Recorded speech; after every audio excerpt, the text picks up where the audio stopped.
আসসালামু আলাইকুম। নতুন একটা ব্লগে আপনাদেরকে স্বাগত। কেমন আছেন সবাই? আশা করি সবাই ভালো আছেন। আজকে আমি মিষ্টি কুমড়া পাতা এবং আলু দিয়ে একটা শুটকি রান্না করব, আর এটা হচ্ছে চেপা শুটকি দিয়ে রান্না করব। আর আমি কিভাবে রান্না করি সেই রেসিপিটাই আমি আপনাদের সাথে শেয়ার করতেছি। এখানে আমি মিষ্টি কুমড়া পাতাটা আমি খুব ভালোভাবে কেটে বেছে ধুয়ে পরিষ্কার করে নিয়েছি, আর আমি এখানে একটা মাঝারি সাইজের আলু দিয়ে নিয়েছি। আর এখানে আমি লবণ, হলুদের গুঁড়া এবং মরিচের গুঁড়া দিয়ে এটা আমি খুব ভালোভাবে সিদ্ধ করে নিব।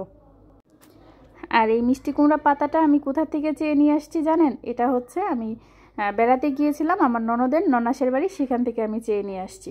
আর আমি বেড়াতে গেলে এই কাজটাই সব সময় করি। কোথাও যদি দেখি যে মিষ্টি কুমড়া পাতা বা কোনো শাক বা পাট শাক যেটাই চোখের সামনে পড়ে, আমার মনে হয় যে আমি এটা নিয়ে নিই। আমি গ্রামে গেলে যেরকম নিয়ে আসি, আমার বাবার বাড়ি গেলেও আমি অনেক শাক পাতা নিয়ে আসি।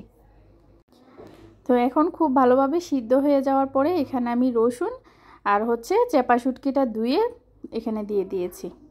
আর রসুনটা অবশ্যই থেতু করে দিতে হবে। খুব সিম্পল রান্না, খুব সহজেই হয়ে গিয়েছে এবং খেতে কিন্তু অসাধারণ লাগে। আপনারা কিন্তু এইভাবে অবশ্যই বাসায় একবার ট্রাই করে দেখবেন কেমন হয় খেতে।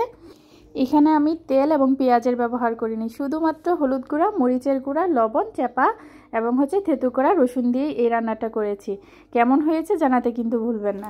সবাই ভালো থাকবেন, সুস্থ থাকবেন। আল্লাহ হাফেজ।